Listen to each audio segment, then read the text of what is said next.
Okay, let's dive right into the source material you've shared. We're tackling a huge question today. What actually paves the way to a just society? Yeah, it's a big one. And this stack of readings is pretty fascinating because it takes us on, well, quite a journey. Right. Looking back at history's big economic and political experiments, digging into that tricky relationship between, economic freedom and individual liberty, and grappling with the nature of tyranny itself. And crucially, it doesn't just stay in the past, does it? It brings those lessons forward to confront today's massive challenges: inequality, climate change, homelessness, crime. Exactly. And it proposes both ethical compasses and practical solutions, even exploring nonviolent action for change, which is really interesting. So our mission here is, well, pretty simple. Cut through the complexity, pull out the absolute core insights from these diverse sources, and figure out what truly stands out for you, the listener. Let's get started. That's good. So let's unpack this first core theme. The sources hit hard. The historical track record of centralized economic systems.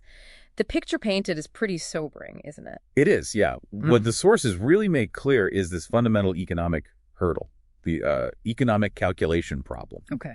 They argue that without genuine market prices, reflecting actual supply and demand, central planners simply lack the vital dispersed information needed. To allocate resources efficiently in a complex economy. Precisely. It's just too much data to spread out. Think about those classic examples from the Soviet Union cited here, trying to plan millions of products down to tiny components with just a handful of indicators. Right. It led to some, well, absurd outcomes. Like factories getting targets for total weight so they make giant, useless nails, or those infamous tractors without engines. Exactly. It wasn't just, bad planning. The sources suggest it was a system structurally incapable of processing the necessary information. And the cost wasn't just economic inefficiency. The sources draw a really chilling link between this level of economic control and serious human rights abuses. Repression. Yeah, when the state controls everything, your job, your food, your housing, your whole livelihood depends on towing the line. So it removes any potential economic check on state power. That's the argument, paving the way for the kind of tragic abuses seen in, well, the Soviet Gulag, China's Great Leap Forward famine, Cambodia under Pol Pot. The list is unfortunately long. Okay, so swinging to the other side then.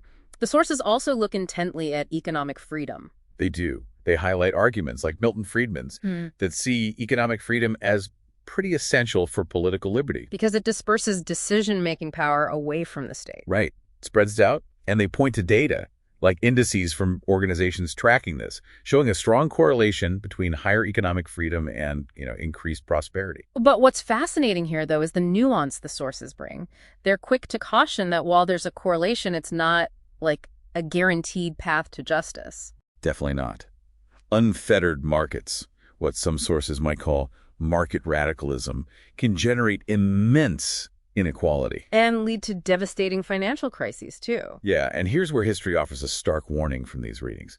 They draw parallels between the Great Depression, a period significantly linked to market failures and instability, and the subsequent rise of fascism and ultimately World War. Wow. The implication is powerful.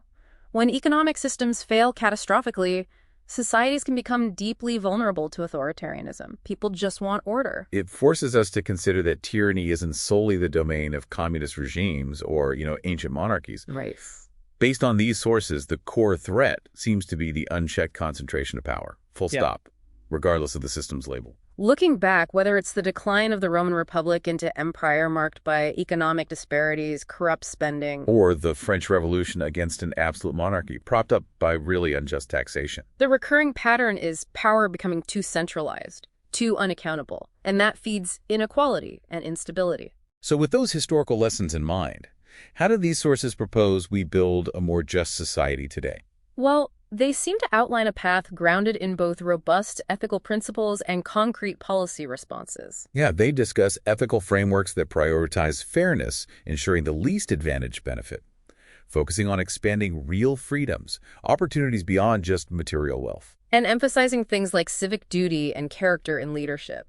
which feels important. Very. And these ethics translate into practical directions, things like progressive taxation to counteract wealth concentration, significant investment in universal opportunities like quality education, job training, accessible to everyone. And directly tackling the root causes of social problems like hunger or homelessness by ensuring basic security and support. Crucially, the sources also spend time on how systemic change should be pursued. Right, through nonviolent action. Exactly. They argue that violence often traps societies in these cycles of harm. Whereas strategic nonviolent resistance, inspired by figures like Martin Luther King Jr., creates a necessary creative tension. That's the term they use, yeah. To compel reform without bloodshed, aiming ultimately for reconciliation and what the sources call a beloved community. Okay, so pulling these threads together from this deep dive into your source material. We've seen the fundamental economic and, frankly, human costs of centralized control. And explored how economic freedom can bolster liberty, but isn't immune to generating inequality and instability itself. And we've reinforced the idea that tyranny's true root lies in concentrated power. That's a consistent lesson from history, it seems. So building a just society, these sources argue, demands both a strong ethical foundation and deliberate policies aimed at universal fairness, dignity, opportunity. And achieving this requires that powerful strategic method of nonviolent action. It certainly gives us a lot to think about. Yeah, it does.